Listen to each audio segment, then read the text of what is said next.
Thank you. And thank you. Thank you. And thank you, Tracker, and all of you for coming. So, I'm going to not tell you anything more about myself because it doesn't matter for why we're here, and launch into the topic. But which is not a lecture, this is a workshop. And I'm really a, I don't know, facilitator and going to throw a bunch of things in and sort of have my own ideas. I'm not going to sort of step away from that, but mostly I want to create a conversation and inventory the room and kind of have us sort of like have a reckoning. I guess that's what I call it, sort of a reckoning.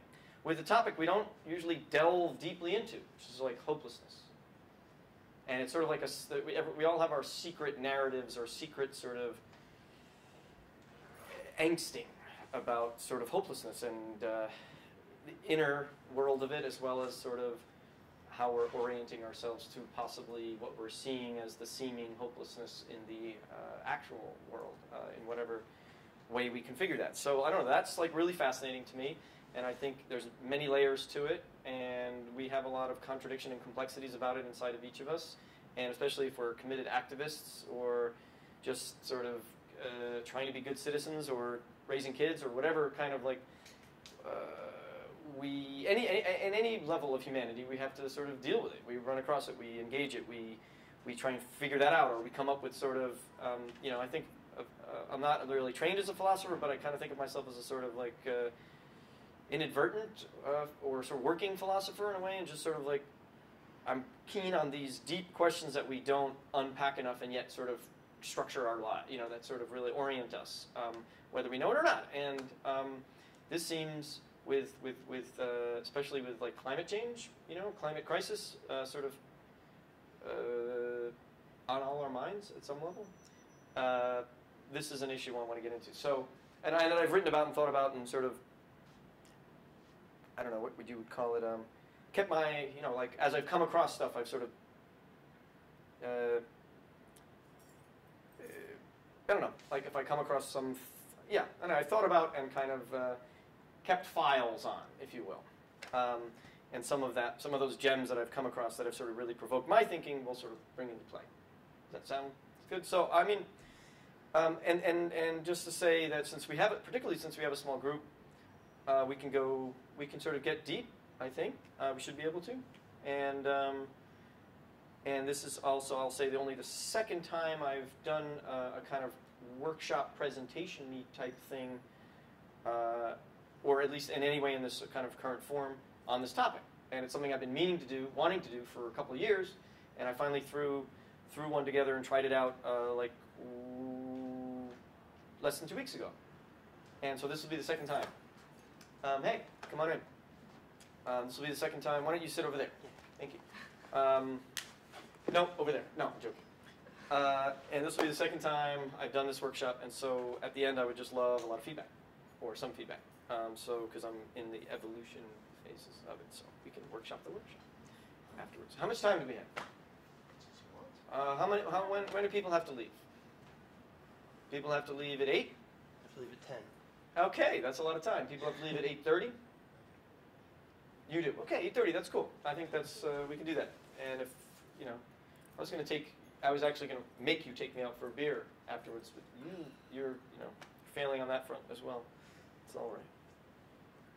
Anyone, you know, at any point, if you feel you come up with a properly just sanction for all of his failures tonight, just tell me, and you know, I think I can work it out. It could be having to send an email about our upcoming video to your entire list. I think we can work something out there. I think that's proper. Bingo, excellent. We sent an investigative comedy team down to the Cayman Islands to sort of try and find out, you know, where Romney hid the money. And this is off topic, but just so you know what the hell we're talking about. And then not able to sort of quite, you know, ascertain that, we decided to try to set up a offshore tax haven for the 99%. And so we're currently cutting a video of that. So when I'm not kind of mired in hopelessness, I do these relatively hopeful things. Anyway, so that's sort of the backstory to that. And I call this workshop Hopelessness Can Change the World, to be, you know, so intriguing that hordes of New Yorkers come and turn out to hear what that's all about. And so far it's evidently working in a different way in that it's bringing only the best, most sort of, people whose antennae are so deeply attuned to the spirit of the times, like all of you. So, okay, so hopelessness. All right, so the way, the plan is, we're going to do, I had this kind of, no, I didn't even create that. So, has anyone done a spectrogram? No, never. This is good. So you're going to learn a very cool exercise, which you're going to take back to the heartland of Canada. That's right. And use with people, because it's a really neat exercise that can sort of get us talking about and kind of feeling almost any question. So we'll do it. We'll do one with unrelated topic, chocolate ice cream, to begin, so we understand how the exercise works, and then we'll do it with something more philosophically important to us all. Feel free to interrupt me at any time, except for you, came late. And all right, so here's how the spectrogram works. You sort of ask a question, and then you say the people who feel, so like, chocolate ice cream, right? So you guys all stand up. Here's what we'll do with chocolate ice cream. So we say, and we're going to get in a line when we know where we want to go. So chocolate ice cream, how much do we love or hate chocolate ice cream? So the people who love chocolate ice cream go to this end of a line, right? You're going to make a line like this way, and the people who hate chocolate ice cream go over there. And align yourself anywhere along the spectrum based on that question. So love chocolate, and face me, face this way, yeah. Love chocolate ice cream, hate chocolate ice cream. And so, you don't have to be up against her. You could sort of be climbing the walls, right? So it's like we're using the space here, wherever you think it is. You don't have to be near each other. This is a small space, so.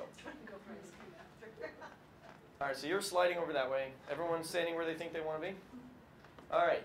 Are you the person that loves chocolate ice cream the most in this room? Or talk to each other and find out where you should be. How much do you love? Talk to each other, the neighbors. I love it, but I'm pretty sure I don't love it the most. My dad loves it, Well, we and might that love sort it of trickles down. completely, then we might be here. Yeah. Okay. Yeah, I would choose it first. The No. only thing I would choose more is probably strawberry ice cream. Doesn't matter how much I like it. Sometimes All right. like that. 10 seconds. Anyone want to relocate a little bit? All right. So then, what you...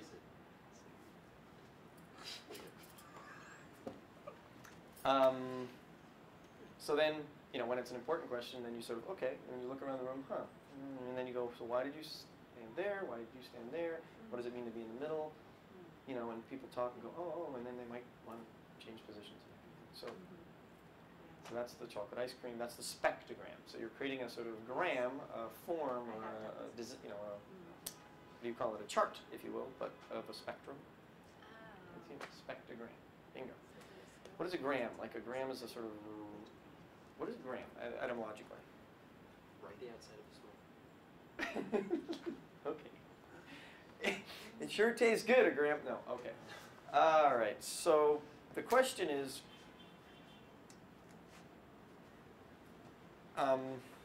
this is tricky I want to sort of phrase this correctly. There's a lot of different ways to do it. All right, here's how I'll ask a question. Is catastrophic climate change inevitable? Yes. No. And we're not going to we could unpack what each of those things mean, but we're not going to. We're just going to So there's the hopelessness. Say it again. There's the hopelessness. Well, yeah. There's the ditch. So over here it is inevitable, and over here it's not. Avoidable, inevitable, preventable, however any of those. Might be a little preventable. Depends how long. Yeah, there's lots of things to consider. Wait, this is like not It is inevitable. Inevitable, yes. will happen no matter what. Okay, and then Over here is Just the is change avoidable. or the- We can stop it from happening. We, The change is inevitable, or I'm sorry, no. Catastrophic climate change is inevitable. catastrophic? No matter what.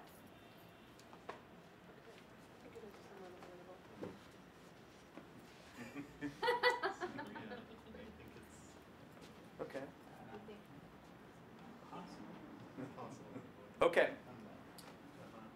So everyone's, you know, we'll have a chance to sort of move a little bit. So everyone's sort of more or less where they think they want to be. Are you good? You've been wandering around a little bit, so I want to I'm make sure. wondering because I thought maybe I'd talk with other people Okay, to see, stand. like, really All right, hold that thought. people's sense of, yeah. Hold that thought. All right, so why are you there? Well, I think it's already happened to some extent in terms of like the global south,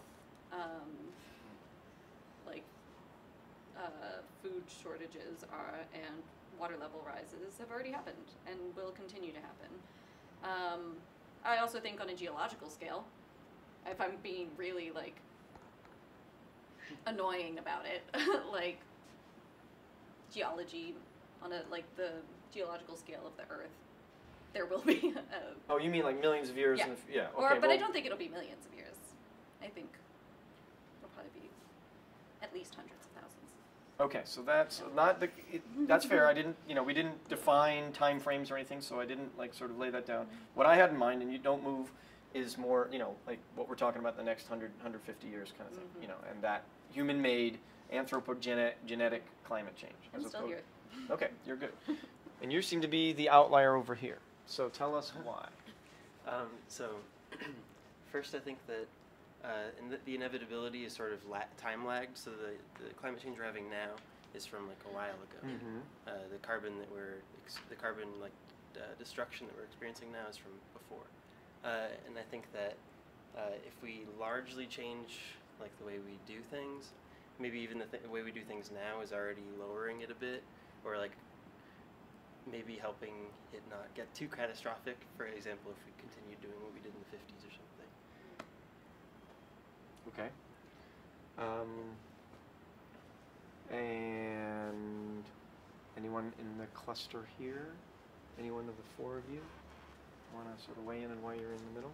Or not necessarily in the middle, but where you clustered in the middle, relatively? Go ahead. Yeah. I was going to say, I think there's hope in changing behavior. I just got back to the United States. I lived in Switzerland for 11 years, and I saw how very much ahead of where we are they are in terms of being very careful and sustainability and being friendly to the environment and everything. And some things we've changed a lot. We reuse bags of supermarkets. It's just a little thing, but so I'm kind of it, we could ignore it and it can advance, or we can make drastic changes and it can stop moving ahead. It can maybe even reverse itself. So kind of in the middle there. Okay. Anybody else in this cluster want to share why there's Well, I think, I definitely believe that what we do matters. Sort of in your phrasing, you'd have to pick apart catastrophic and inevitable.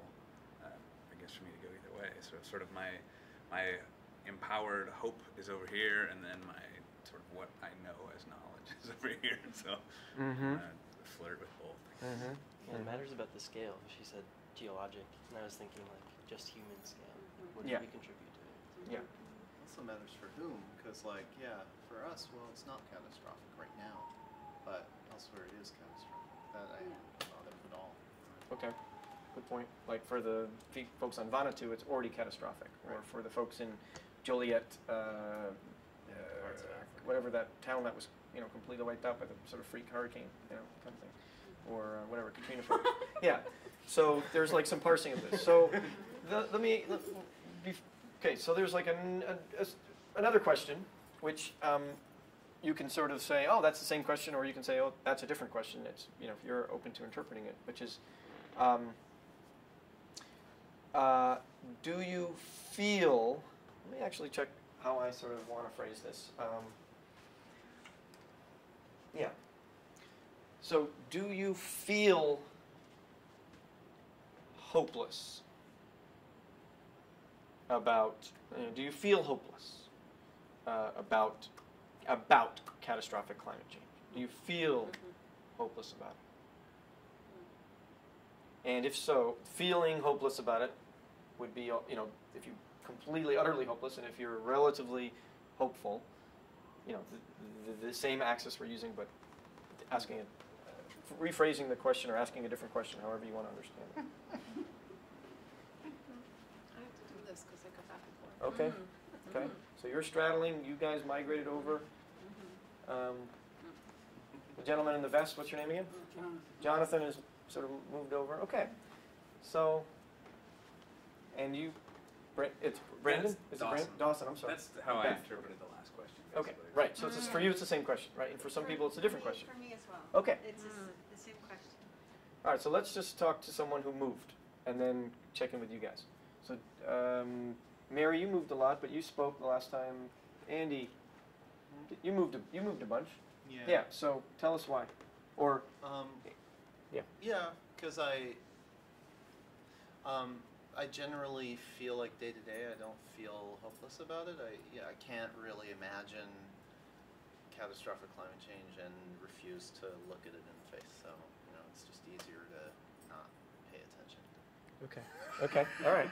So we're getting like a little a distinction between the objective analysis of the situation and the subjective attitude towards it, subjective stance towards it. Okay. And let's see. You guys stayed. The three of you pretty much stayed in the same place. Does anyone want to speak to that? I think similarly. I think I feel in both places, and maybe it's the Oscar Wilde quote. All of us are in the trenches, but some of us are looking at the stars. So I feel very much that I'm in the muck and the catastrophe of it all, but while I'm there, I'm very hopeful. So I'm kind of holding both of those things. Yep. So that's why I'm here. Yeah. Yep. And you're straddling. Tell me about the straddling, which is you're breaking the rules there in a really interesting way.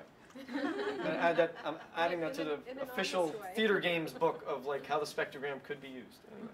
I oscillate. I go, I'm hopeful, I'm not hopeful. I oscillate between the two. It's the best way I could describe it. Okay.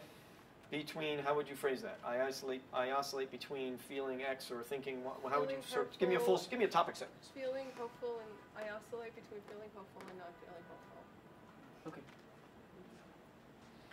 All right. And then another person who moved. What's your name again? Billy. Tell us why you migrated that way. Yeah, sort of what Andy said was I'm not experiencing it, so that's why I initially didn't go over there when you asked about the catastrophic climate change. I just completely forgot that it's happening in other places, so it makes it hard to be hopeless about it. But I guess also I'm kind of hopeful because I'm stubborn, and I think that it can change. And if I'm meeting people all the time that want it to change or that change their mind about it, so Al Gore is recently on 30 Rock, so that's cool.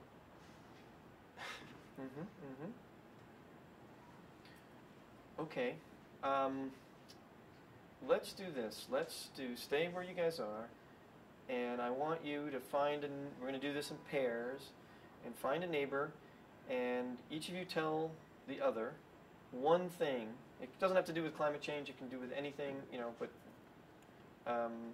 anything. Anything. One thing that you feel hopeless about. Share one thing you feel hopeless about. Concrete. Just, try and find something concrete or whatever comes to mind.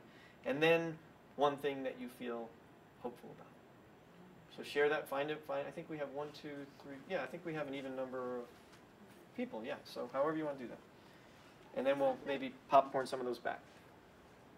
Okay, recently I saw Chris Hedges online.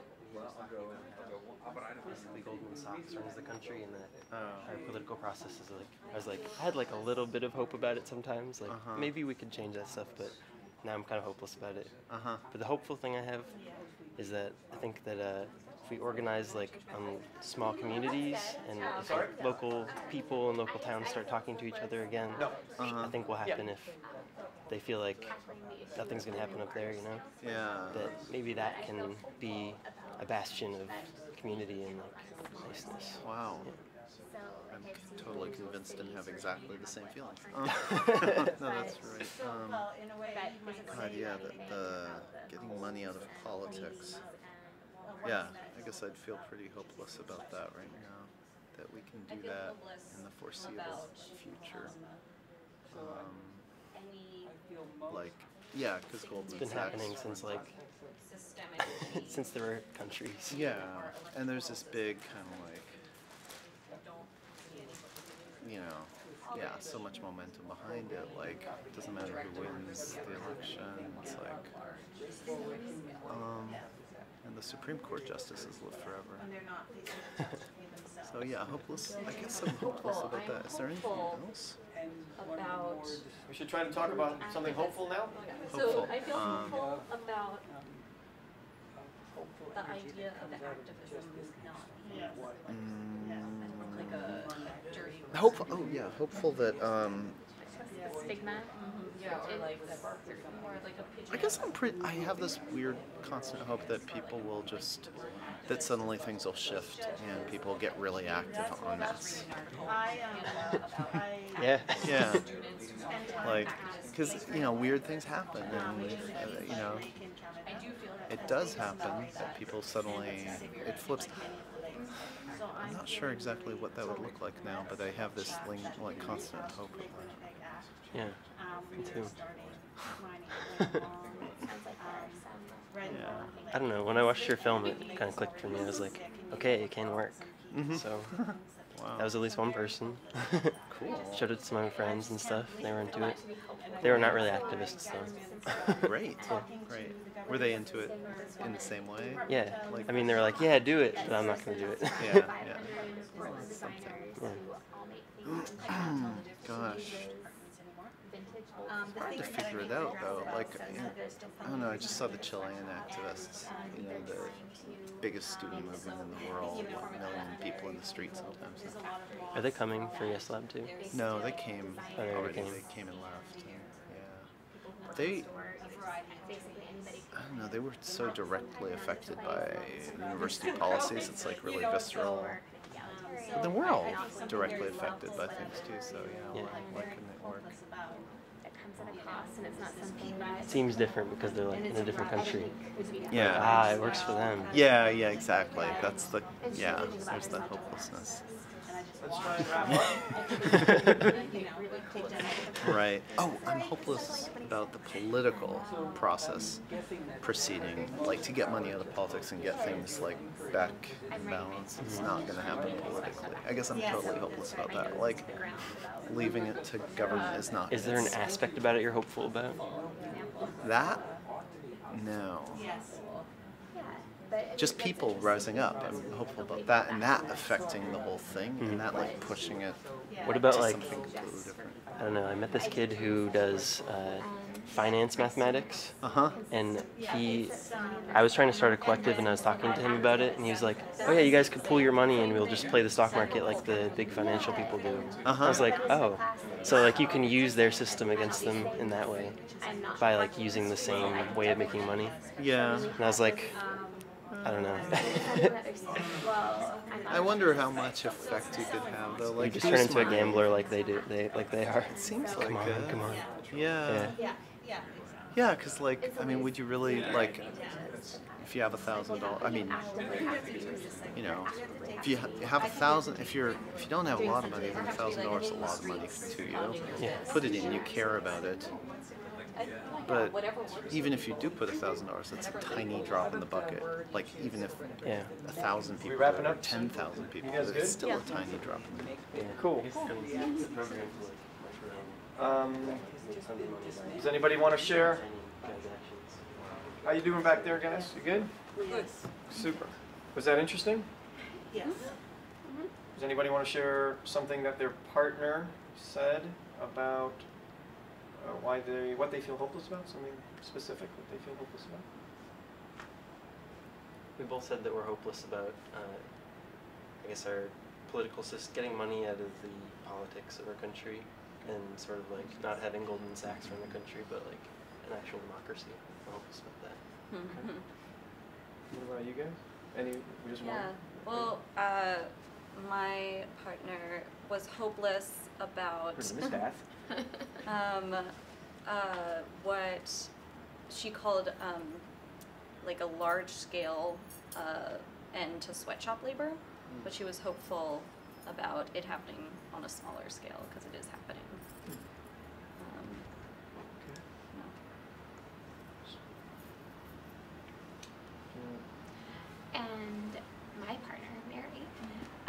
was also hopeless about electoral politics and sort of the problems associated with kind of systemic change becoming, seemingly just not going to happen. But hopeful about activism losing some of its stigma and, more people sort of claiming that as an identity or starting to see that in with younger folks in high schools. Cool. And we didn't, since we're doing hopeless and hope at the same time, so what were any of the hopeful things coming out of here? Did you get to that part? Yeah. Wait, you were Tiny communities. Oh, yeah. Stuff happening at a small level and like people taking action in small communities. Like, and yeah, mine was kind of the same. Yeah, sort of like coming together and like a whole town like actually talking to each other, knowing your neighbors and things again. Once people like stop watching TV, maybe. Yeah, the way like New York comes together, like in Times Square, New Year's Day, New Year's Eve. That really if they stayed there and started living there. Right. What about you guys? So my partner was most hopeless and most hopeful about the same topic, which is it's a lake, a beautiful lake in Canada, and she's an activist. She's someone who sees it, doesn't live far from it, and it's under great threat. And so it's discouraging to see how this is happening, and I'm not sure if I entirely understand the hopeful side of it. It's just that my analysis of it is that because she's actually doing something about it, she can see possible ways of reaching people and some ways to imagine it getting better. You should speak for yourself and not me on that. Yeah, I think maybe my hopelessness was tied to yours. We shared a hopelessness which was around getting people active and for people to actually do something. Like, what is it going to take for people who are comfortable, who aren't directly affected? What is it going to take for them to make change, right? And I shared that hopelessness because I was saying my government, when I talked to the Department of Conservation and the Environment, I feel like I'm talking to the Department of Economics and Business. Like, there's no difference between those departments anymore. So we shared that hopelessness, and my hopefulness was around the life that I still do see at the lake, which the eagles are still nesting there. There's pelicans, there's cormorants, there's a variety of trees still living there. Yeah. So it's not dead yet, and it also not dead yet. And it also represents maybe some resilience that despite all that's being done, it can survive. Yeah. And your hopefulness was about the Yes Lab and Andrew's work and people getting together to share their activism. Yeah. And the idea that could be a spark that could spread, that could be a thing that could be one of the ways that people change their thinking. It's a great leap to reach the people that you'd like to reach, but it seems not impossible. What about you guys? Well, Leia was expressing that she had lived in Switzerland, and in general, sort of the move there is so much greener and so much closer to the ideal we're shooting for, and then when she thinks about where we are as a society, that makes her feel hopeless. We have so far to go. But she feels hopeful when she thinks about urban farming and sort of social entrepreneurship and sort of smaller scale moves in that direction. My partner feels blessed, hopeless about sexual violence and the ability to stop it all over the world. And hopeful about the fact that he sees movements that are starting that are small, that hit a tipping point and suddenly become massive and bigger and spread, which is a very positive thing to see. Cool. Yeah. So I'm detecting one theme, which is about scale. Everyone's probably picking that up. That's interesting. That didn't come up in the last workshop, but makes sense. We sort of feel overwhelmed when we think of things, or our expectations is that there should be no domestic violence. So like, but we're not expecting that to, happen, across the board. So we're sort of like bumming out because we think it's going to keep happening somewhere to someone, and that hurts us. So there's that, and then there's sort of like the ability to turn around these big systems, and it seems like some of our analysis says we have to turn around the big system in order to turn around some of these other pieces. Like if we can't get money out of politics, how can we, how will the U.S. ever sign a comprehensive, international climate treaty, for example? And so there's these, but there seems a lot of inspiration from people taking action and from small-scale stuff, ending sweatshops here or there, or in some countries, or passing some regulations around that, or starting up all these social entrepreneurial things and stuff like that. So that's just sort of some of the threads I'm hearing from this. And that most obviously everyone has many things that sounds like that they're hopeless about, and many things that there are in everyone's lives, many things to be hopeless about and to be hopeful about. And so we sort of carry those with us at all times. That's just part of, seems like, the fabric of life. So cool. I think we should pull the chairs a little closer, and then I want to. So, well, also. Should we form a circle-ish? Yeah, why not?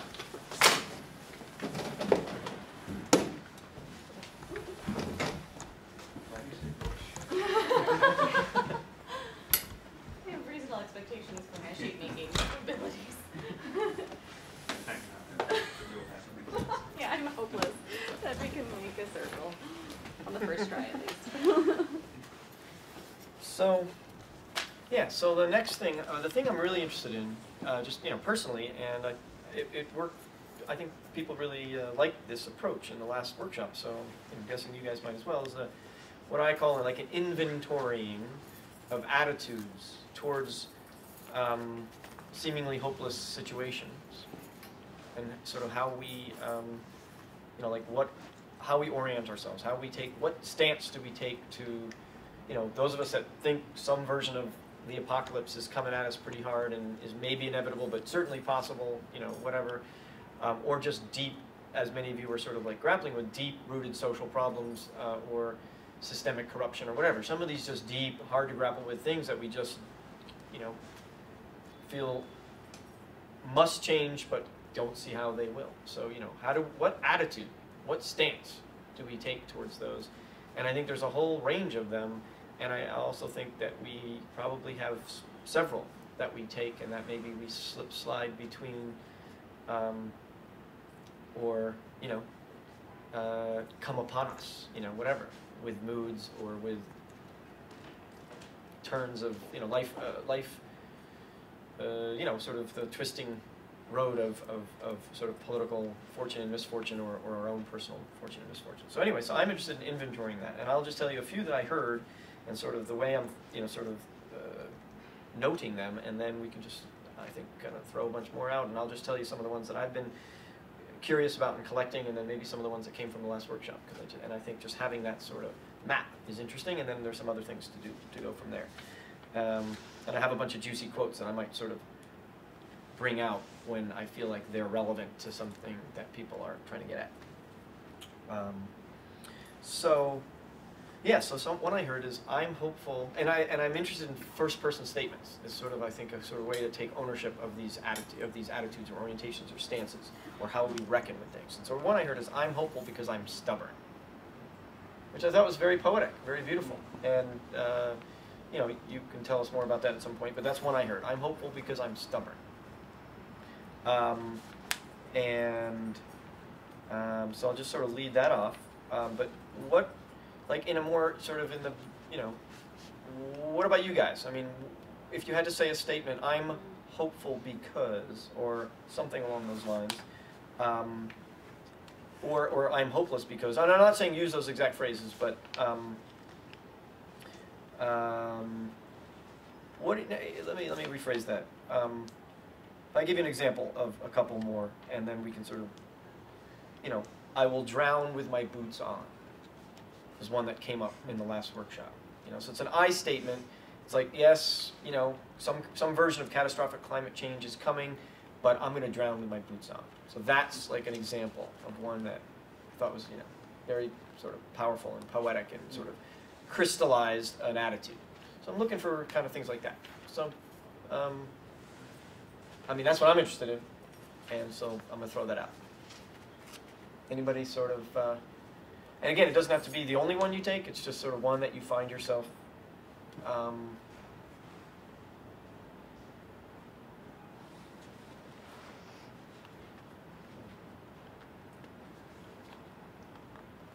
like you were saying, you were off on the edge, you know, when we did the spectrum, and you were saying, I can't let myself think about these things. Yeah. And, like and so you moved a lot. You became, when the question changed, you said you were very hopeful. Yeah. So what's that attitude? I'm hopeful because. Again, I don't want to force you into that. Right. But you can use it, but I don't want to force you into that. That's actually easier to. Okay, go for it. Otherwise, I try to be too poetic. No, it's just like it's impossible to move. It's impossible for me to move forward if I'm not hopeful, like just in a strictly day-to-day way, like, you know, and kind of assume things can change radically, but don't bank on it. But and why? Why assume things? No, can why change do you radically? take that attitude? Oh, that attitude.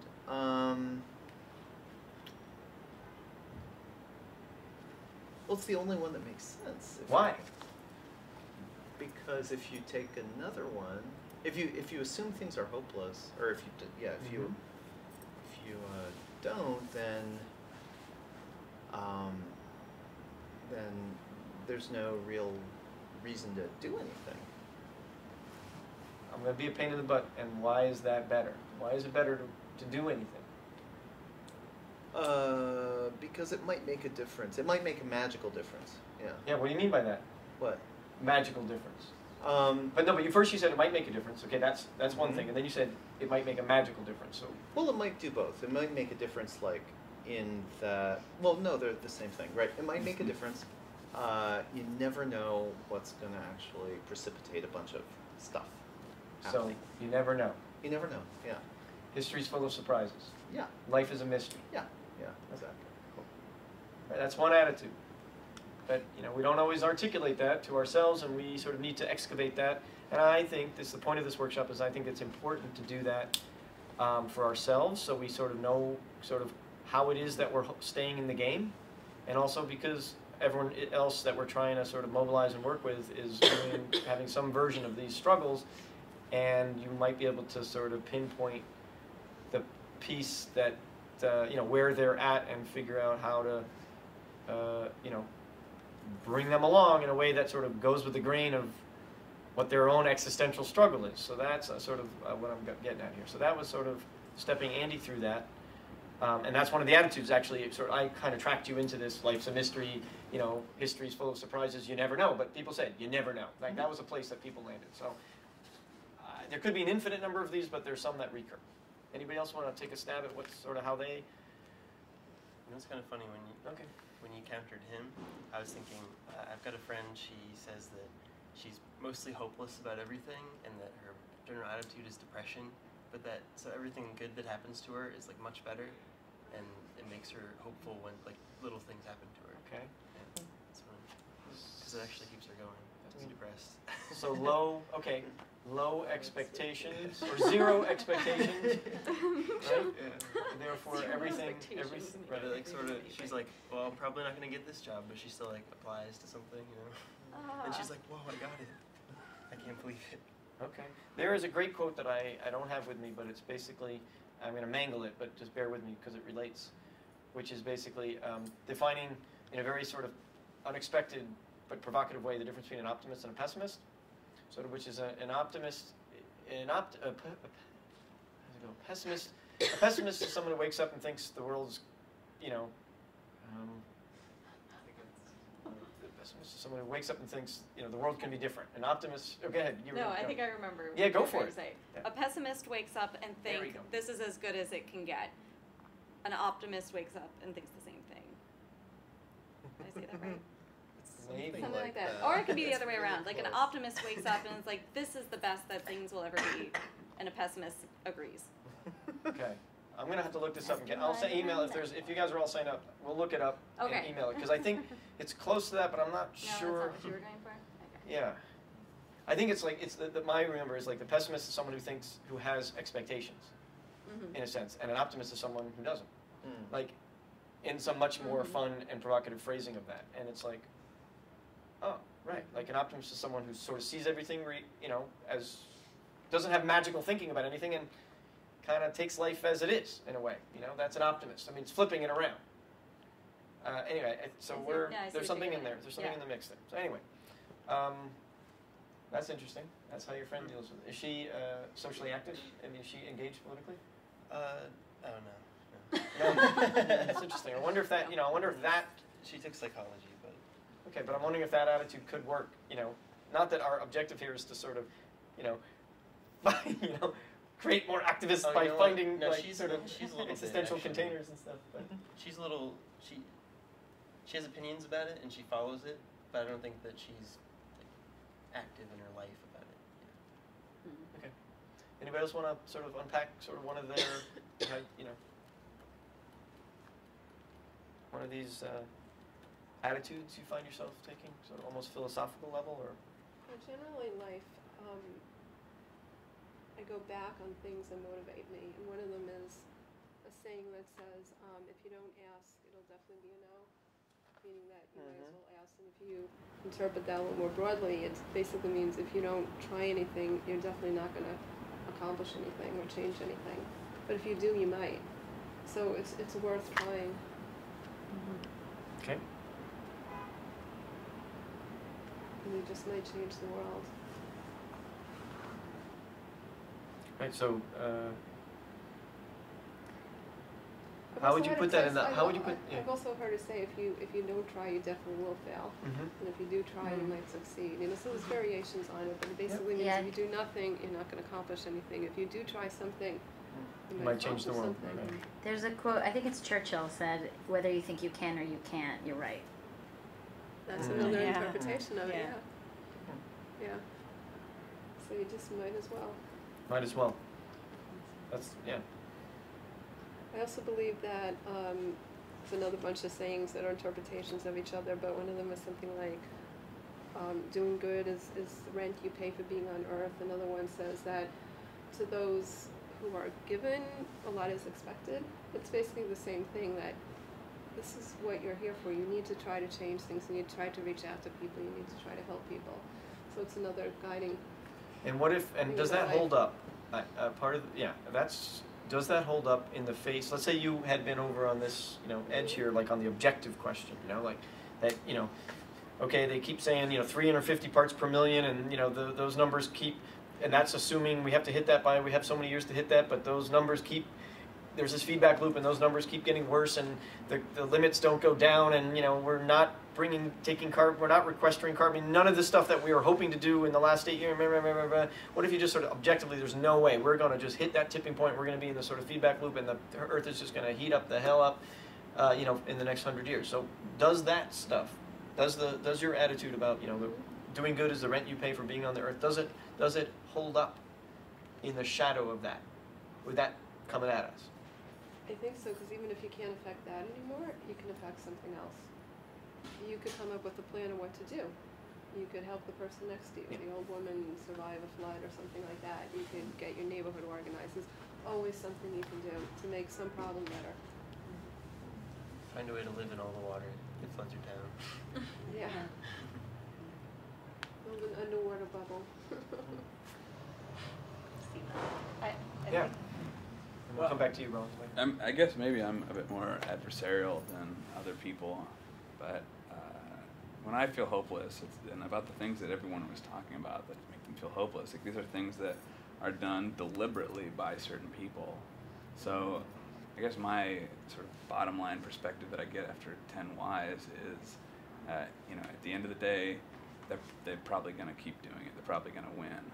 But damn it, I want to be a thorn in their side. I want to make it as hard for them as we can. And maybe we can stop them, but even if we can't, I'm not going to let them just, you know, sprint to the finish line or whatever. So, I don't know, that's what keeps me going, is being an asshole. Yeah. So, if you had to sort of give that a, like, you know, if we're coming up sort of with a taxonomy, if you will, of attitudes, and you had to give that sort of like a little, you know, phrase to anchor that, what would that be? Well, I think it might be the same phrase, it's just more confrontational. Like, if I do nothing, then they get to do this for free. If I do something, I'm going to at least be a headache for them. I think a similar one is don't let the bastards get you, or mean people suck. It's different than I'm going to drown with my boots on, right? Or is it similar? I don't want to take that metaphor any further. Okay. Before you drown with your boots on, you're going to kick them in the butt. All right, I'll take it. Yeah. Cool. And keeping with the theme of drowning, I'm thinking about floating on the lake. It's a very interesting question you ask, and there are so many things I think that make me feel less hopeless. But I do think lately, you know, floating on the lake, being, you know, looking to the sky, looking at the rocks. We have a lot of Tyndall stone on Lake Winnipeg, birch trees. Those kinds of things so deeply nourish me. And I mean, there's so many studies, right? There's so many studies about being in the trees and what that can do for you. Those things nourish me to be, because I'm also in the streets. I really like a good fight. You know, and that keeps me nourished too. Like being together with a group of people fighting something, even if we're just on the street together. Oh, you know, I love that feeling. That feels really, that makes me feel hope. So connection, I guess, which I even experienced when we were talking together. You know, about sharing something. So lots of things.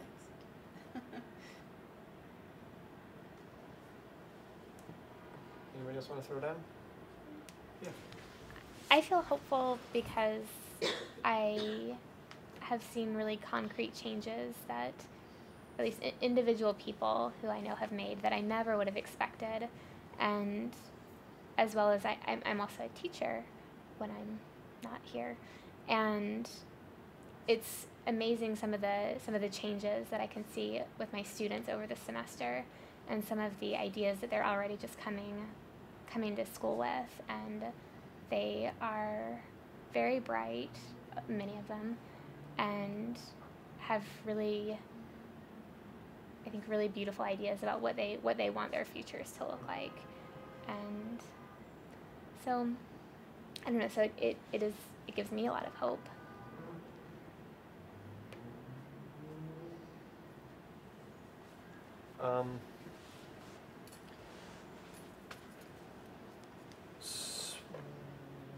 What about, so that's like some of the attitudes in the room, and you know, we're self-selecting.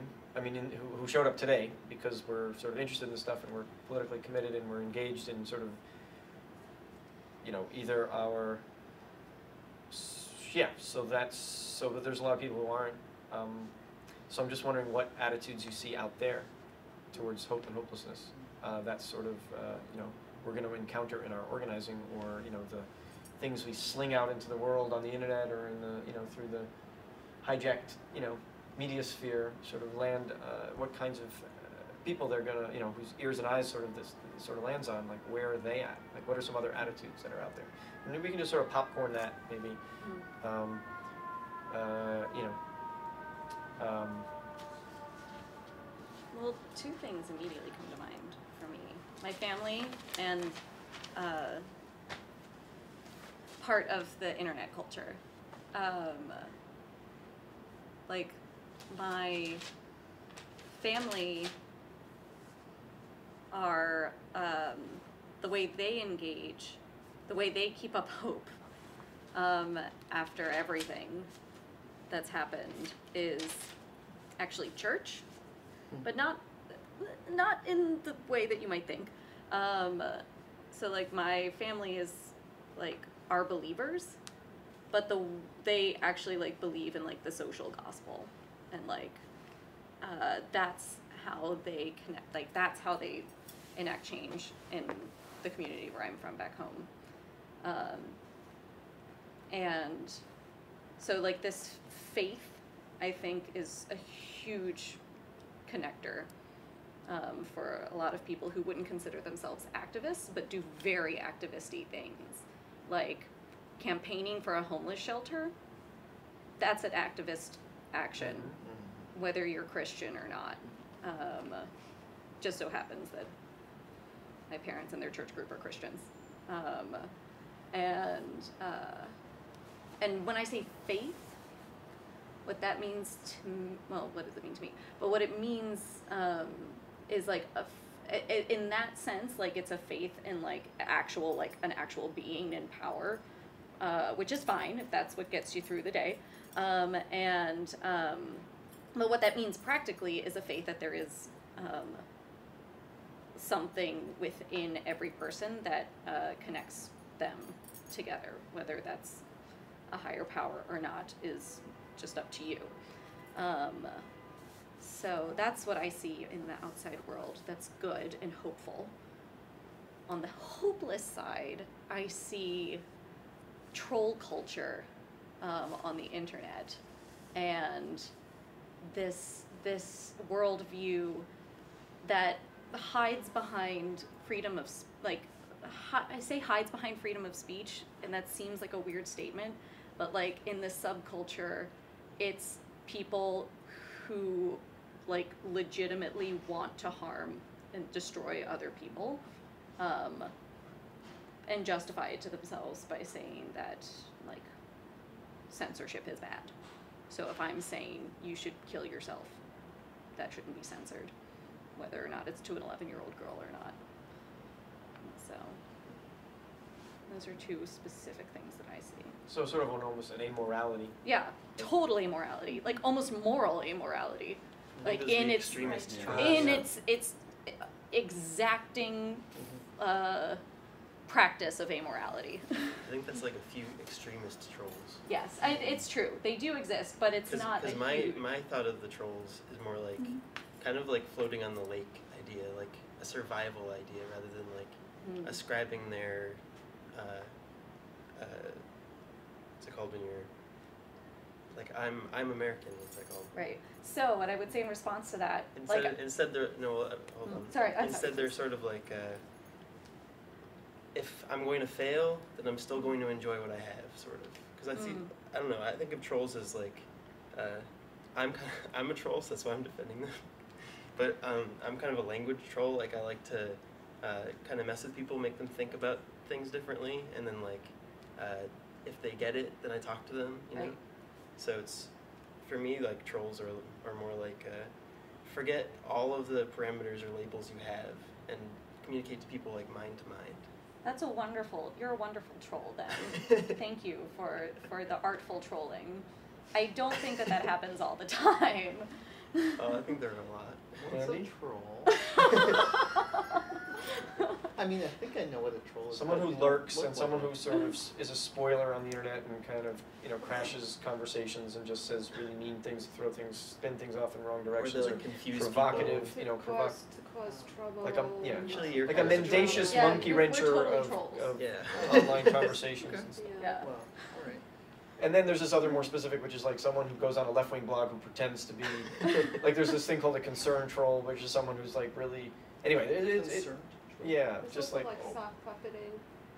possibly, You really should know this. Okay, I'll teach you. Okay, thank you. Yeah, when I started doing it, I was like 13, and it was like going on AIM chat rooms where like random people would be talking, and I just started saying like, I don't know, crazy stuff to them, like random sentences, nonsense and stuff, and whoever like had fun with me, that like they were trolls with me, sort of. but it was more joyful, Yeah. Sort of With a trolling as purpose. opposed to sort of really Yeah, mendacious trying to make immoral. friends. Yeah. Okay. What else? Like, in brief, like what do people run into when they're organizing? Sort of like attitudes around hopelessness, around, this kind of stuff. What's really prevalent out there? That It's how it's been. It's always going to be. You're not going to change anything. Yep. I mean, that's not uncommon. Yeah. Or people don't know how to plug in. They're sympathetic and they're interested in it. They feel like if they knew something that would make a difference, then they'd be willing to, but they don't know what that is. And the left hasn't been great at necessarily giving them great possibilities. And what about specifically, you know, or maybe a little more specifically related to a little bit the theme of what we're talking about tonight, which is this, you know, it's not, you know, not just, you know, things are always this way, blah, blah, blah, but like, okay, so there's this, you know, we're trying to mobilize, you know, and change the entire economy so that we can prevent the earth from heating up. And, you know,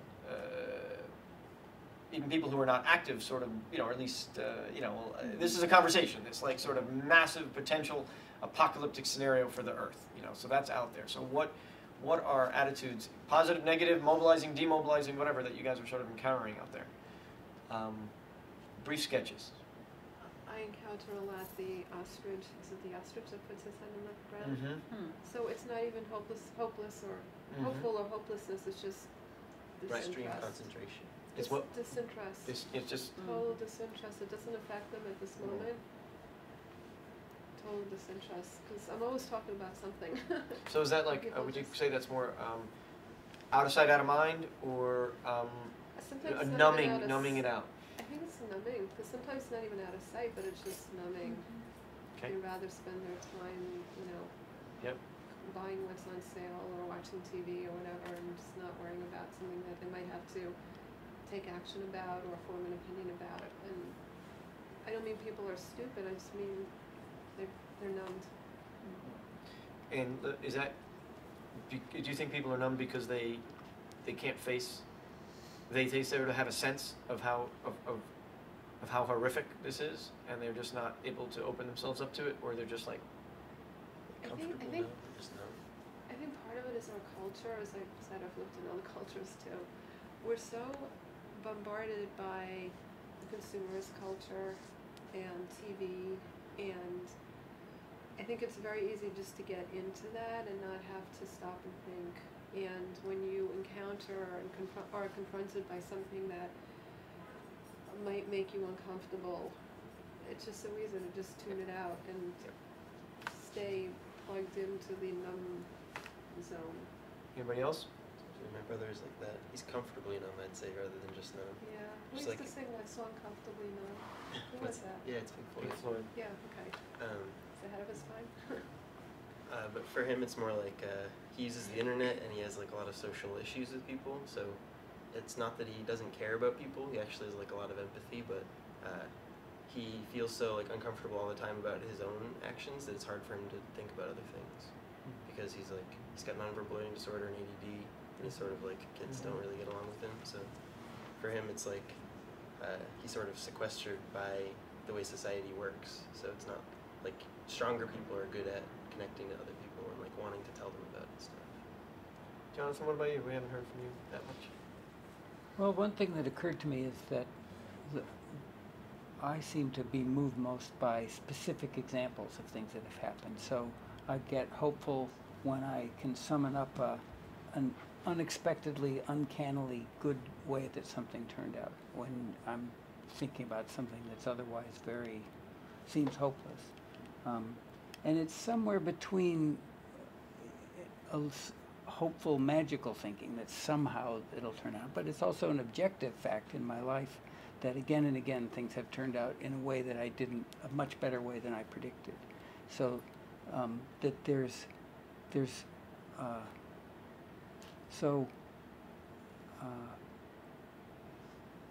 I guess there's 2 points I want to make. One is that people are encouraged by the culture to be hopeless about things this big, that there's nothing they can do. And if there's any small specific things, specific successes that people can relate to, that can change their attitude. I fix on to even the smallest concrete specific success at something, and that changes my attitude. And people around the circle who've had actually done some activism that's made some small difference that they themselves could experience, that they changed the minds of a few people, seems to have a big effect on how they see things. And I think our imaginations work a lot on specifics, and people put out of their minds things that are as huge and disturbing as global warming, as climate change. If you can give them examples of small successes that have been achieved, or things that can do, then I think that's one thing that reaches people that I know and that reaches me. I think people often don't, like, they don't imagine that things work. Like, you know, they one of the reasons people don't take action, I think, is because they don't, like, you know, they like we'll be talking about an action or something, and they'll say, well, what did that achieve, or how, you know, what was the result? And there often isn't one directly, except an intangible one, like people learned about it or something. But then, like, I rode in a car with Van Jones once, and Big mistake. What? Nothing. What? Go on. And he had this amazing way of talking about, like, just like, look back 150 years at what we had then, and versus what we have now. And even though you can't point to many successes along the way, cumulatively it's this massive success. So since then I've just had this mystical kind of thing, like, yeah, it's cumulative, and somehow it all happens. It's like, who knows how, but it does, or one does know how, but it's just not visible in like an immediate way. It's like really easy to see. So yeah, like specific things are really easy to see, like this resulted in that, and just realizing that that's more important than it appears, maybe. You know, like compared to climate change, getting a few people aware of something isn't that important maybe on the face of it, doesn't look it, but then you combine it with the thousands of other things that are happening, and it actually is super important. It, like, you know, we have, yeah, many examples. It's easy to say everything's so fucked, and things that we thought we were going to fix or should have been fixed a long time ago are still a problem, Right. or, you know, whatever. You know, we fought a civil war, we had the whole civil rights revolution, and look, you know, We still have blah, blah, blah. But then, you know, it's harder for us as sort of critical-minded, you know, skeptical lefties with, you know, sort of great dreams and ideals and high expectations to sort of do that sort of 150 years. Look, you know, we ended apartheid. Look, you know, women have the vote. You know, there's a, you know, it adds up. It's a crazy, crazy bunch of things. So we just tend to go for that. Yeah. In spite of being, you know, being somehow having our whatever emotional resources we need to sort of keep banging our head against the wall. We have that. That's an incredible stamina just to keep doing that. And yet we still are sort of glass half empty people in a certain way, you know, in that kind of litany of all that's fucked up that we sort of, I think we all often go to. Yeah. Right, at least we weren't in the Children's Crusade. there's your that friend of yours, right? I wasn't in the mine with my pony. So I'm going to give you guys a list of some of the taxonomy of attitudes, some of which have been nicely reflected here, some of which I've just gleaned, and others I'm going to also share some of the ones that came up on the last workshop. But, you know, tell me if you sort of recognize these, or if, like, you know, whatever, just you can kind of go, you know, like the thing we do in church.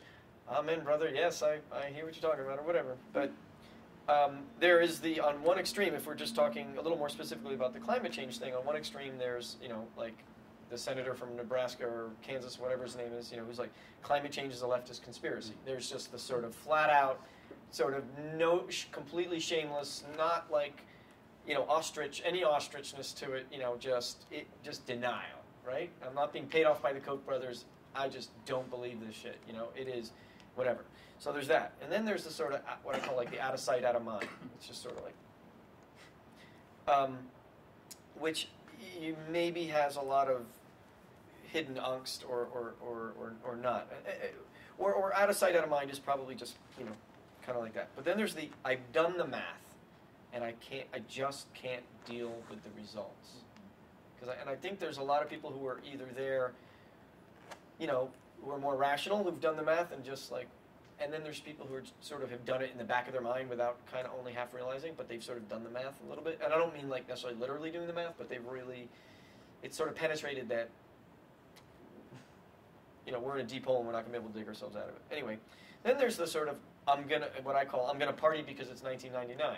It's like, and I think there's maybe a good number of people sort of who are in that place. Who might put $1 in a homeless person's cup on the way to the club, but their basic attitude is, and I don't know, I call this, I'm just going to keep on keeping on. And I think there's a sort of long tradition of that, whether it's a Stoicism thing or a Christian thing or whatever. I'm just going to keep on keeping on.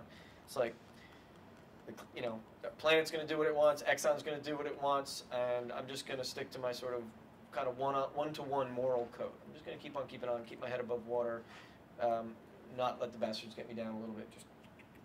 But it maybe is not that super politicized, maybe. And then there's I'm gonna drown with my boots on. I'm very well aware of this, but I'm gonna proceed with fierceness and dignity, and make a fight of this. And that's just I'm gonna feel better going down that way, or something like that. I don't know. And then there's this attitude, I'm happy to sort of hear more thoughts about it, but maybe it's reflected with like climate change has already happened kind of thing, which I think somebody was, yeah. So it's like the apocalypse already happened and you missed it, which I think is a very funny attitude, and I heard that expressed by a group at Burning Man actually, and not ironically, or not sarcastically so much, called the post-humanists. So the apocalypse has already happened and you missed it. And I think it's really interesting. And like, I don't completely understand it, and I think there's a number of ways to sort of interpret it, but it's sort of like, in a sense, like, you could say like the human condition, if you will. We've always been living in a sort of post-apocalyptic world, from not so much original sin, but it's just like, we're always been living in the vale of tears. It's always been full of suffering, and we've always been inhuman to one another, blah, blah, blah. Or there's just like, we're in the end times, and it just sort of snuck up on us, and so, we're all Mad Max in one way or another kind of thing. So it's sort of an interesting, what was the movie about dreams within dreams within dreams, that's sort of like, Inception. Inception, sort of, maybe we're not at the top layer of reality where we think we are, and we're actually in this. Anyway, so there's... We're all in asylums. Yeah, exactly. We're in asylums. We just don't recognize it. So it's like the apocalypse has already happened and you missed it. So I don't know. I think that's an interesting one. And then there's a sort of, I'm going to protect what I can. Like, so, yep, it's coming, but it's not going to wipe out every human. It's not going to wipe out every species. It's not going to make every part of the planet uninhabitable. Yes, it'll probably bring on fascist governments and, billions of climate refugees, and it could be, whatever. But something will... Flotation boot. The what? Perspective. Flotation boot perspective. Flotation boot. So like not drowning. Yeah, okay. So I'm going to protect what I can. So I'm already accepted catastrophe and apocalypse, but if there's going to be some little society like in what's it called, Road Warrior, where people are actually going to take care of each other in this sort of Or Water World. Or Water World or whatever. So there's like, I'm going to protect what I can. I don't know. I think the guy who ended up in prison in Utah, what's his name again? Tim DeChristopher sort of made a speech, and I should find the signature quote out of that, which is like, I think he's sort of basically, we need to, even if you think we can't sort of change the numbers, we need to fight for a just world that continues, as they say, when you're slugging at a ball, they say, swing through the pitch. So we got to sort of swing through climate change in a way. That's how I'm sort of thinking about that. Anyway, so then there's this is one of the more interesting ones, I think. I seek beauty and dignity in failing to stop the inevitable. So there's, it's just sort of like I'm going to die with my boots on, but there's something a little more aesthetic, if you will, about it. Like almost like a tragic worldview, like a sort of romantic notion from the early 19th century or something like that. So I'm going to seek beauty and dignity in failing to stop the inevitable. Just offering that up. And then there's the sort of like Hollywood already destroyed the world, you know, a bunch of times. Can we watch it again? So there's the aesthetic, and this isn't necessarily a good attitude, but I think it's prevalent.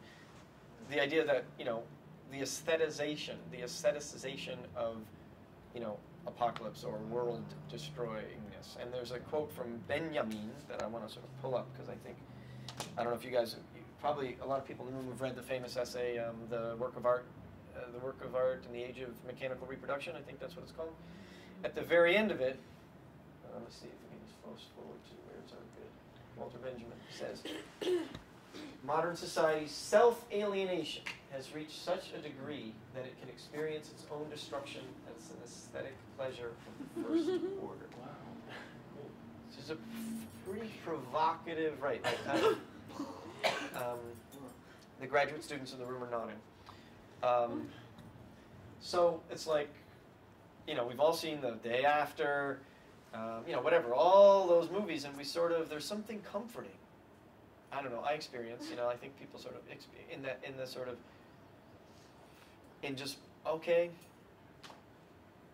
There's that many-part Life After Humans TV series. It explores what life will be like in New York, in Chicago. Oh, right. And anyone read the World Without Us? Is that what it's called? You know, that's a beautiful book. It was gorgeous. The chapter on New York, or, you know, sort of how what happens, and you feel like there's some justice in it. There's something,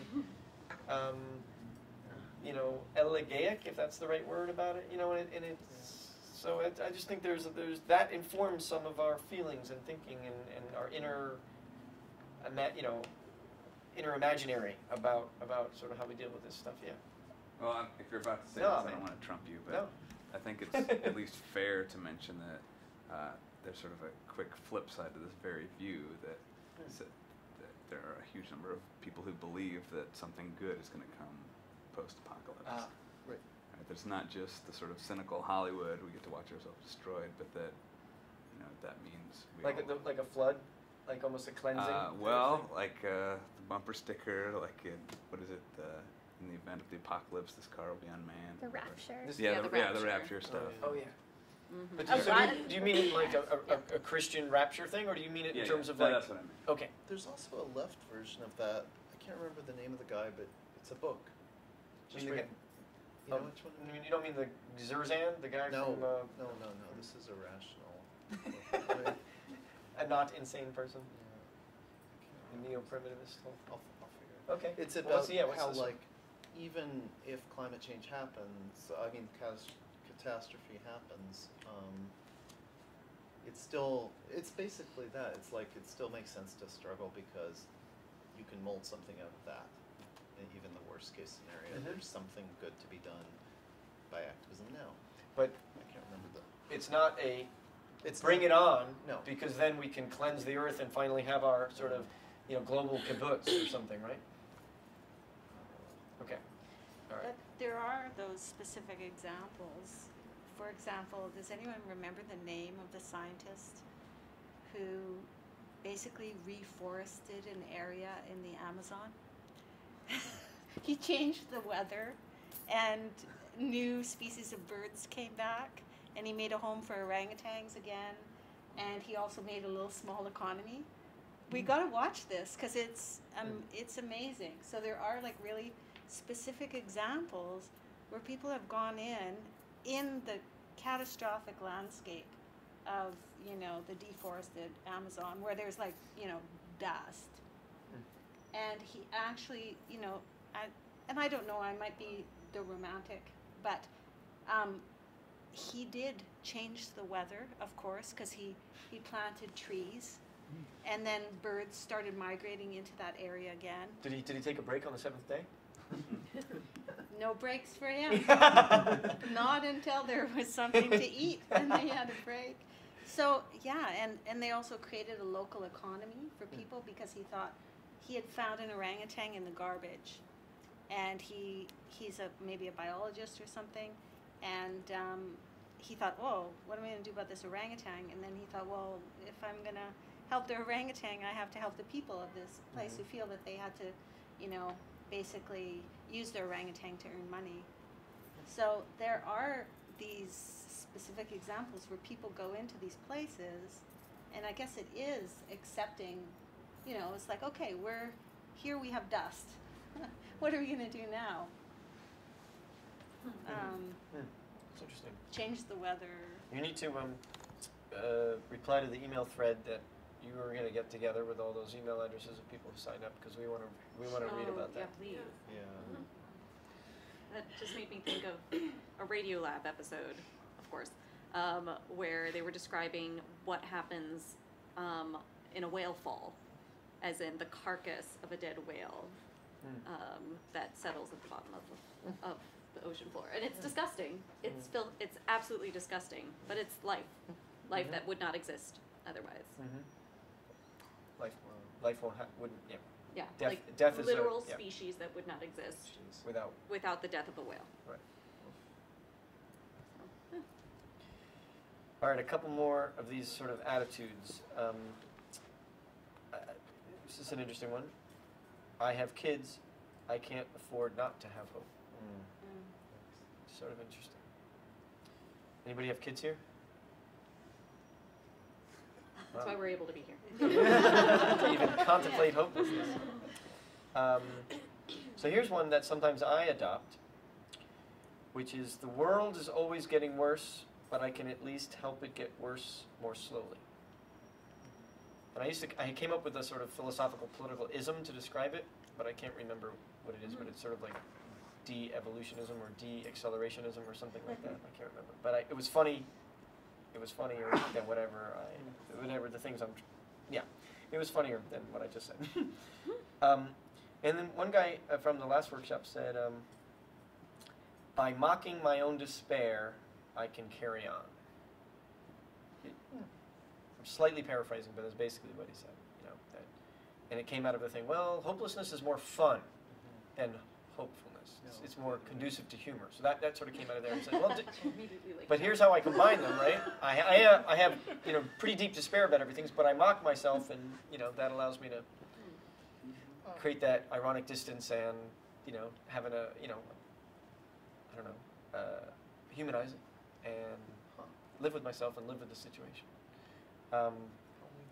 So by mocking my own despair, I can carry on. Wait, hopelessness is funner than hopefulness? Yeah, well, it makes for better humor. Better humor. Okay. Yeah. Certainly, bad situations often do. Yeah. I mean, if funny. a straight person who's extremely hopeful sets up a lot of humor, but your own hopefulness is hard to work comically. And then there's the last line of I threw this in there today. The last line of Waiting for Godot, which is, I can't go on, I must go on, which is sort of the straddling a little bit. It's just like those are the two wings of the paradox. I can't go on, I must go on. I can't go on, I must go on. So, pretty. What? Fail again, fail better. That one. And who's that from?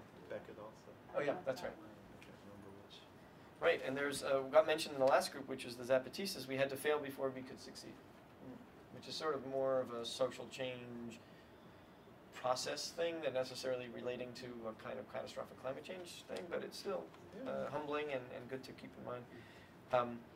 Fail again, fail better, was that it? It's a longer quote, but it ends with fail again, fail better. Okay. Death is life, like that one. Really, the death of something that fails is the soil for something new. I am. Whale falls. Whale falls. Whale falls. Well, and a friend of mine calls his attitude positive nihilism. Like, I call it. I have the Daily Afflictions book is the Church of Compassionate Nihilism. Okay. So similar. Yeah. Positive nihilism. Yeah. How does that work for him? For him, he doesn't really necessarily believe anything's ever gonna get better, but he's having a lot of fun trying to make it better, and he can't imagine doing anything else. Right. Yeah. Right. So. Funny. What was I going to say? Fail again, fail better. There was an attitude expressed in the last workshop, which was like, I choose hope because it's a better way to live. Which I think is whether it's more fun or it's just actually someone was arguing that it's physically, at a sort of chi level, it's physically healthier. just sort of make, it's better for your immune system or whatever. Yeah. So there's like, hope is a better way to live. Would you like me to set up something that you can? Oh yeah, why don't we just throw that up?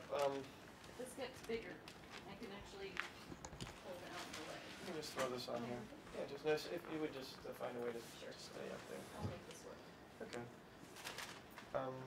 So yeah, what is it? Keep on. I'm gonna get some. Oh yeah, I'll hold this. You'll hold that for a second.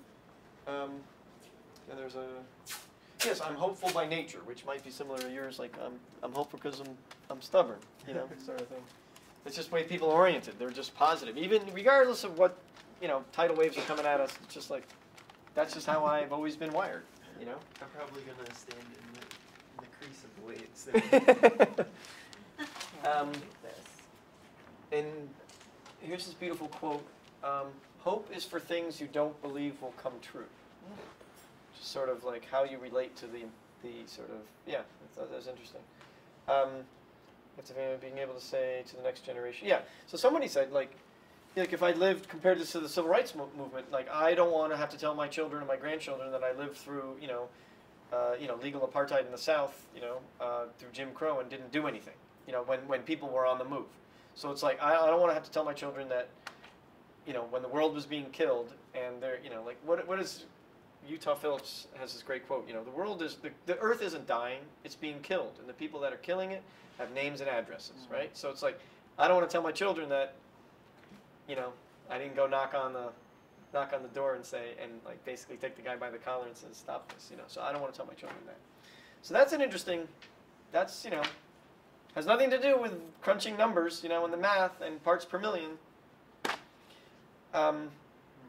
And then it's like you only need a sliver of hope. You only need the absolute thinnest sliver of hope to sort of. I thought it said you only need a silver. Oh yeah, right. And I don't know. That was all I have. So that was. Oh, and then somebody said hopelessness. Remember, and they probably say this in church all the time. Hopelessness is not helplessness, which I had sort of never quite heard before, but it seems like. No, that's okay. These aren't as interesting. I'll leave this one. Yeah, no, it's good. Do that? No. Okay. Yep. And somebody said you have to believe in the future in order to plan for it. So it's like if you're going to be an organizer, you have to sort of, and that's sort of what Andy was saying. You can't. There's no way to take action unless you actually believe, or there's no way to take strategic action, to sort of take long-term action unless you. I mean, it's sort of founded on a belief in the future. In a sort of way. Oh, that's interesting. So, let's see if there was one other thing here. Yeah.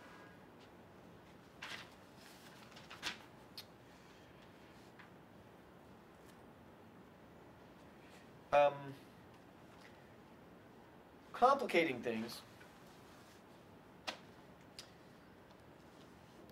One person at the last workshop pointed out, like, there's the climate change is sort of in this middle place. There's the time scale sort of matters when you're sort of dealing with these existential issues around climate change. Because it's like, if you're looking at like battling oppression over the centuries, well, that requires one kind of faith or one kind of hope or orientation to it.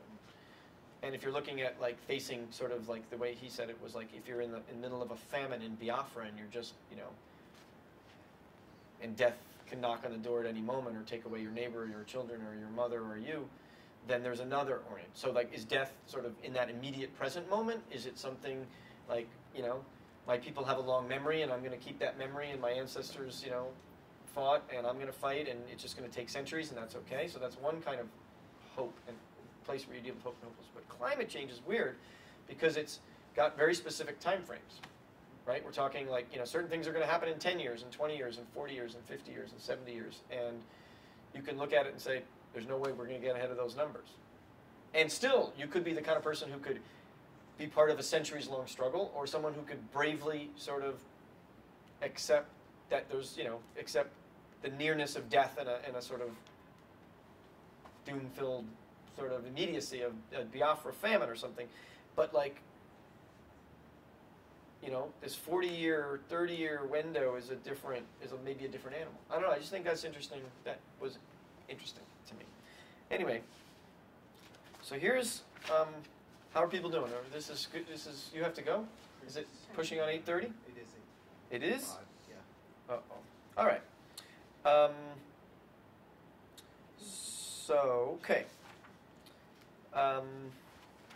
So that's our sort of, we've, you know, from within the room, from people we know outside the room, from the last workshop, from my sort of gleanings, there's this sort of taxonomy of attitudes.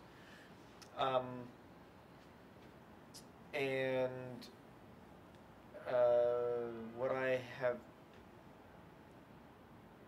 I mean, I'm interested in, what do people have, you have to go and like, could you have 5 or you have to go? Yeah? 5 or 10 and you have to go? People want to take, can we take 10 minutes, sort of wrap up? So there's a couple things we could do. I could read this one passage from a book I wrote, just it's a short passage, it'd take 2 minutes, and I think it's a sort of a nice capstone to it, but I'd like to get some feedback. And the other thing that I sort of didn't get to, besides reading some sort of beautiful quotes and stuff, is like what we could do, like having taken this inventory. Because this is the second workshop, I'm just sort of exploring this topic, you know, is there a book that could be written? Is this useful? Like, is this part of like an activist toolbox? Is this sort of useful? I just love to sort of hear, like, you know, your quick thoughts on like doing this sort of self-excavation and sort of gleaning of these sort of, you know, this sort of, whatever you want to call it, existential inventory. Could that be useful to us? And why? Just really sort of quick. What do you guys, why would that be important, or what sort of popped for you around that? Well, I think it definitely could be useful, not in a semantic way, but sort of, I think once you sort of kind of get deep into what your worst case scenario is, like there's only to go up from there. Mm-hmm. Like if we've already accepted, like this is what we really don't want to happen, this is how we feel about it, kind of everything else, you know, coming back to strategy and like the small things that we were talking about earlier that make us hopeful, I feel like it's better to backtrack. I don't know. I can see it being valuable. Like as an emotional journey, it's important, or as a strategic thing? Both. Okay. Okay. I mean, if that's the worst case scenario, at least we already know what that is. Yeah. You know, we stop thinking about it, talking about it. Or having it haunt us. Right. We sort of like, yeah, okay, that's great. Anybody else? Just thoughts on this broadly?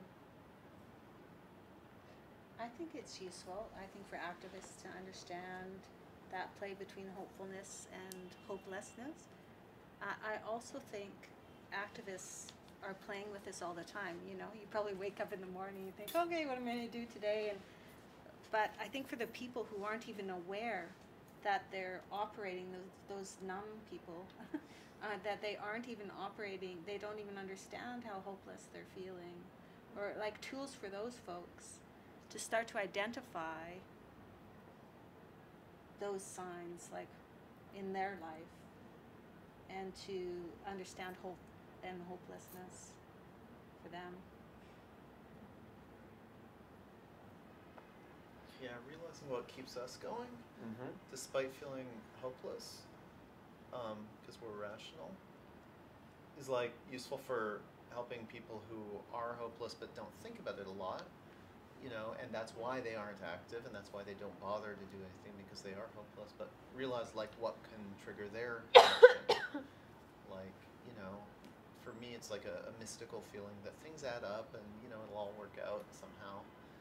And, you know, but there is a lot of truth in that, and you can kind of prove it. So, like, with this, the sort of proselytizing I'm doing around that, like, just I'm trying to figure out ways to hammer that home. Like, you know, look, 100 years ago, so it does work. You know, there is this way that your little action, however trivial you think it is actually adding up to something. I think it's useful for that. Yeah, but I'm interested in some of the attitudes where it's like, you're not trying to convince people that things can actually get better, but like, okay, so you don't think things can get better, but here's why it's better for you to sort of be engaged, or for you to decide, regardless of the evidence, that you're going to have a hopeful feeling or hopeful attitude, even if you don't, we're not, you know, we're going to treat you like an adult. We're not going to try and pretend that things are better than they are, but, you know, we're going to invite you to live your life differently because it's better for you and better for your children or better for your neighbors or whatever. I'm just sort of interested in that, because that's an attitude we don't generally take. We're usually sort of, we can change the world, you know, don't you see? And that's an attitude that maybe the right takes. If you believe in this, it will help your family. You'll have a community. You might even get a job. Something like, there's a lot of hope that's promised. And you're right, I think we don't promise hope. Or talk about the fact that activists actually generally are happier and live longer. Right. There's even some studies. That's right, yeah. I was going to say that. There's psychological studies that it actually works better than therapy. Yeah. When you do something, it has a very powerful effect on our well-being. It's a healthy behavior. It's a healthy behavior. It's like a total catharsis when you like try for something, or you have your own set of morals, or like the whole like knights. What did they have? They had the, I don't know, their honor code, and like they would do actions just based on that code, not based on if something was hopeful or hopeless, like or samurais against like the shoguns or something. It's like as long as you're like fighting for those things, you live and die by it, and if you die, then you died like trying to get catharsis about, you know, this thing that bothers you, instead of just living with it or something. So There have been recently a number of studies that I've read that they've proven that relationships and contributing is what makes you happy, and it's not consumerist culture. It's not the things that you buy. It's also not the position you attain in a company, although that's what we're led to believe in our culture. It's But hoping that it's those things lead to relationships, it. and it's how you contribute, and activism is part of that. Makes sense. That's why at the tender age of 75, my skin is so good. All right, so I'm going to read this passage that I wrote called Hopelessness Can Change the World. It's the title track of the workshop, and it's from a weird book I wrote 10 years ago called Daily Afflictions instead of Daily Affirmations. Subtitle, The Agony of Being Connected to Everything in the Universe. Thank you for laughing. And it's like, you know, structured like they're all passages on all things like career, family, you know. And then there's a section on politics, and the last item is called the last one. And they're all structured like affirmations, you know, like we're the thing at the end that you repeat through the day and stuff like that. So I'll read this, and then if you guys would stick around for 5 minutes, we can just do some what worked and what would you change about the workshop, because that'd be really helpful to me. You can go, though. I know. You got to hear the passage. Yeah, of course. Okay. Hopelessness can change the world. We begin with a quote, as all of these affirmation, affliction type things do, from Archbishop Oscar Romero, the Salvadoran Archbishop who was murdered by the death squads in the early 80s, who, when asked why he was attending to the sick at a hospital for incurables, said, "Because we are all incurables." When you look around you, it is easy to feel hopeless. Things always seem to be getting worse, not better. Even those of us still working for a better tomorrow can have a bad day, week, or lifetime when all seems lost. But such a lapse of faith should not be feared. On the contrary, you should welcome it as a revelation. Our situation is hopeless. Our cause is impossible. And so you are faced with a stark choice. Do you dedicate yourself to an impossible cause? Or do you look after your own, making do as best you can? The choice is clear. You must dedicate yourself to an impossible cause. But why? Because we are all incurable. Because solidarity is a form of tenderness. Because the simple act of caring for the world is itself a victory. Take a stand, not because it will lead to anything, but because it is the right thing to do. We never know what can or can't be done, only what must be done. And you'll repeat this with me after I say it once. I dedicate myself to an impossible cause. I dedicate myself to an impossible cause. So that's today's workshop. Thank you. Where do we get that? You bet. Thank you guys for coming and sticking with it, and probably in a lot of ways it's better because there was only 8 or 9 or 10 of us. It totally worked. Yeah. Thank you so much. Mary, would you scribe some pluses and deltas, and Andy, will you offer a positive something? Yeah, you just begin the pluses like things that were good, and deltas things that we would change about the workshop, and then once you say yours, you can go. Okay. What's one thing you liked about the workshop, particularly? That should stay.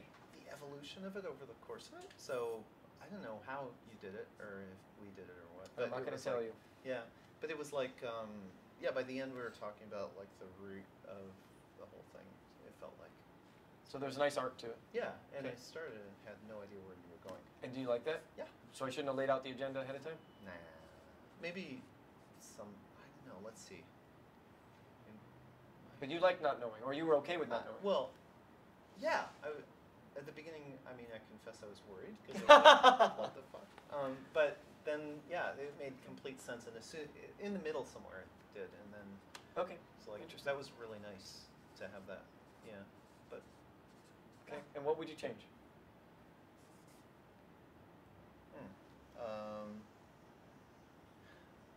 I thought for parts of it you did really well asking questions and getting, like, leading to things, and then that, I mean, I always like that the best in things. Yep. When people can, Some more. are making the thing in the, or, yeah. So you have to be critical. You have to say something you would change. So you're Um, feeling in other parts I talked too much, or other parts I sort of was too directive? Too directive. Give me one place where that was true, please. I don't know. Okay. Well, Yeah. maybe other people can weigh in on that. Yeah, might just be me. You're allowed to be critical. No, I can't Okay. remember a specific. You'll buy me a beer and tell me later. Yes. Okay, you're out of here. Guaranteed. All right. Thank you. Thanks, Andy. Actually, yeah, I have to meet a funder up at the Yes Lab funder for dinner. Oh yay! Can we talk in the morning about the Cayman Islands thing and the that whole thing? Yeah. Okay, cool. I'll have some stuff to show you. Okay. Great. If you're not on the SLab list, put your name over there and you'll know what the crap we're talking about right now. Yeah, and you'll have more company next time in 2 weeks, I think it is. Yeah. The next one. Yeah, Yeah, because Mary 2 will weeks take over. will be the next one of these. Yeah. All right. So, ciao. Thanks, So Andy. let's do positives first, and then we'll all do the positives, and then we'll all do the things that could be changed for the better. So what really worked? What would you definitely keep? What should I know is gold in the workshop? Yeah. I think definitely keep the pair share that you started with, because talking about what makes you hopeless and hopeful is very intimate. I think that going from small to big groups is excellent. That worked. That was okay. Great. The spectrogram is a great idea. The spectrogram. I think Okay. it takes things right out of the abstract and makes it real right in front of us. Was the chocolate ice cream thing necessary? Maybe as an icebreaker, Just so you know what it's about. Okay. and cool. just to get to know other Yep. people before you start To talking get about things that are really important. yeah. Maybe great. not. It's I so don't easy to talk about ice cream. know. Exactly. Okay. What else? What's positives? I mean, Well, I also thought it was a really good arc. That I liked how kind of we started off, even just kind of standing up and talking about really specific things, and then kind of picking them apart and unpacking them, to use No, it's good. activist language. It's all good. So I thought that was really good the way that you structured it, and I don't think that it would have worked well if it had been flipped the other way. Okay. I'm just glad that you had asked us specific questions about ourselves, because for me that always gets me going. On the internet, it's very intimate because of that, because people are asking me they have no idea anything about you, so they're tell me some stuff about yourself. Yeah. That's good. Okay. Taking the criticism. One thing I would change is, I think the write-up didn't describe that we weren't going to do this tonight. Yeah, I didn't have anything to do with that, Mary. I expected something I totally had no idea different, what you were going to do. All you said was keep the room open. so aligning the write-up with the content. Okay, so the blurb should describe the workshop. That makes perfect sense. That's very reasonable.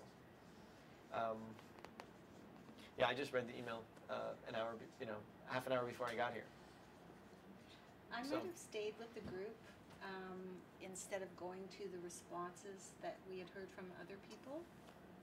You mean from the last workshop? Yeah. Okay. Just because of time. Yep, I good. found those really interesting, but I felt that there was maybe more to talk about that was here with us in the room.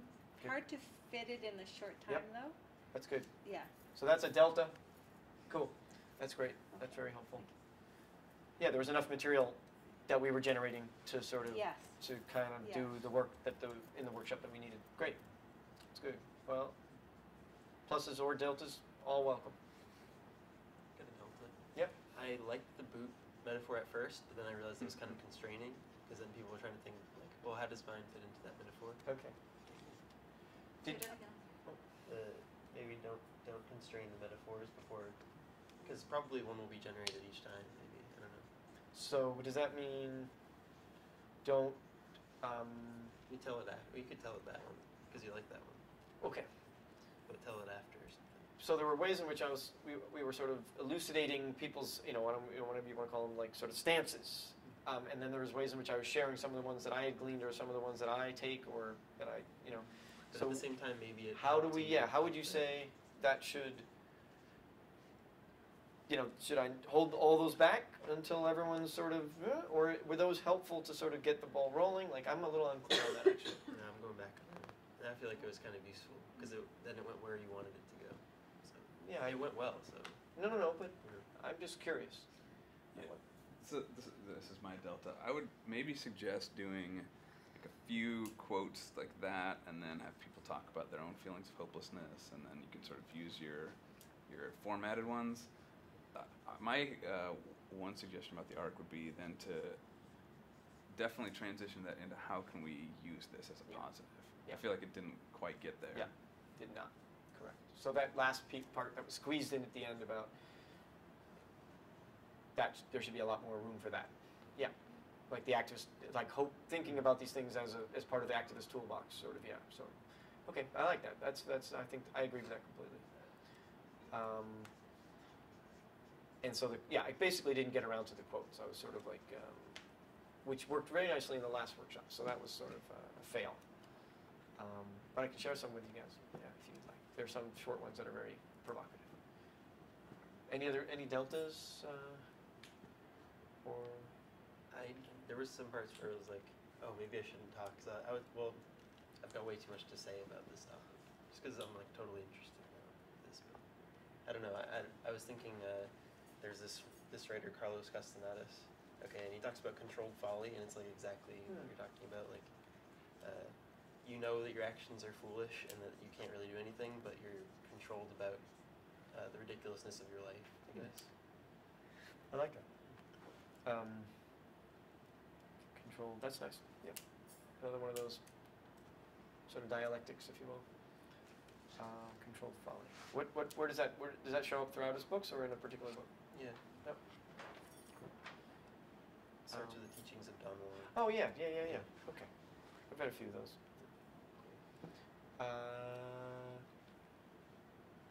Well, you chose, I wouldn't change it, I don't think, but you and Andy both, a good part of your life is devoted to addressing this. It's to demonstrating through all your projects that these immense overpowering forces, these hugely powerful corporations, are not completely invulnerable. They can be mocked, they can be reached, they can be embarrassed, which is one of the reasons I'm here. It's a very powerful, encouraging thing.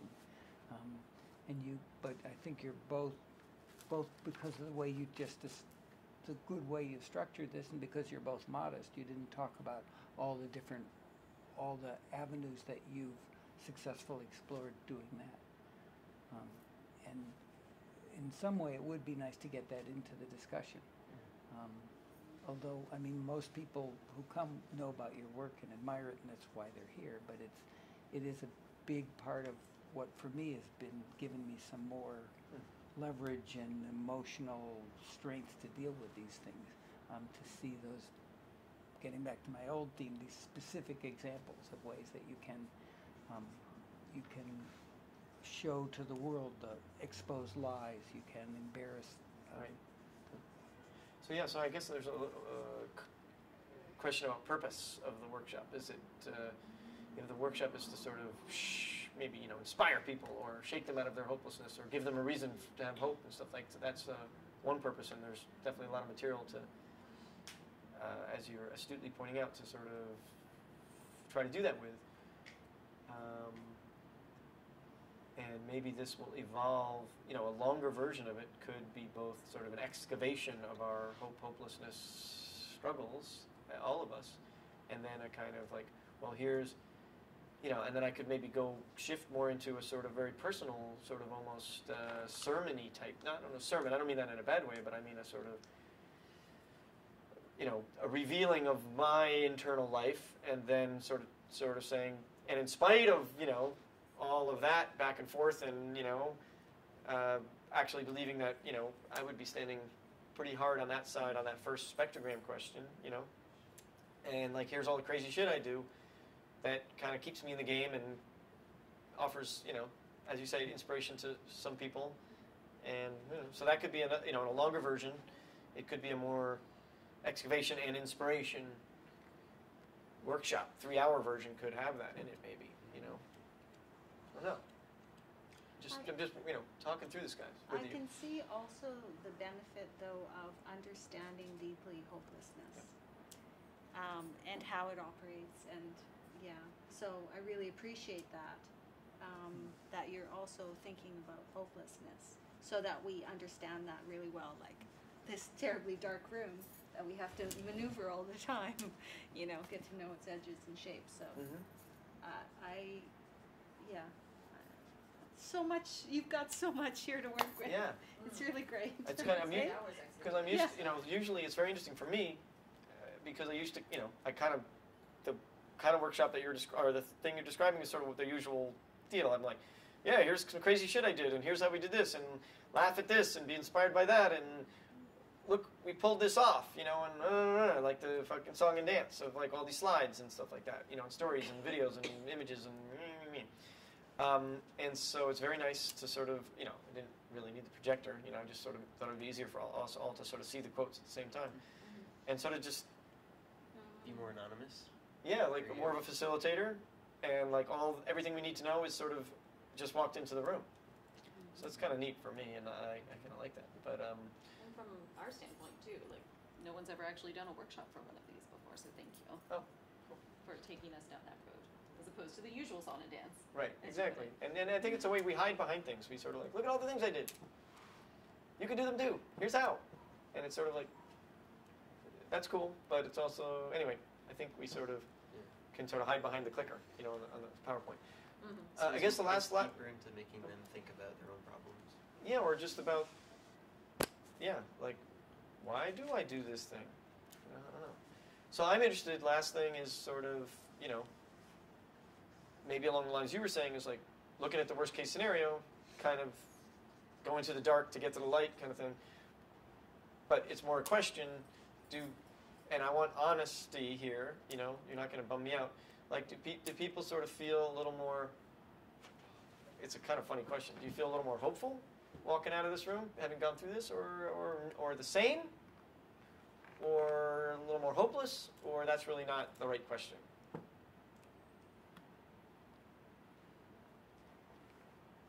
What's the takeaway for you guys? I mean, if you want to broaden it. I feel like you sort of defined what I'm going through as this. Does that make sense? Sort of. Okay, like what we were all talking about in this room is what you're, where you're at right now. That's the main thing you're dealing with. Yeah, I'm like, oh, yeah. Okay. So, does this make it easier, harder? Easier, because then I can think through what I'm doing that way. Does it help to know that everyone sort of like has a justification almost. Say it again? It's sort of a justification too. I just started working with the Yes Men, so I'm like, yeah, this is good. Like, this is like stamped. I think it helps to understand the struggle, or look more closely at the struggle between hopefulness and hopelessness, and understand that everybody else is going through it too. So it's almost like a group therapy session where everybody shares, and will realize we're kind of going through the same thing, and I guess it does give you hope in a way. Mm. It's like a bonding experience, so it makes you feel better. Mm-hmm. True. Yeah. I feel that. This seems like both a like group therapy session, but Interesting. well, sure. I No, mean, that's sure, but not in a like wishy-washy way, right? So like it's a group therapy session that is a precursor to action, whatever that means for any of us here. Yeah, I'm just gonna say another delta would be, what if we like did a project together as a group after? That'd be with something. Yeah. We'll do that.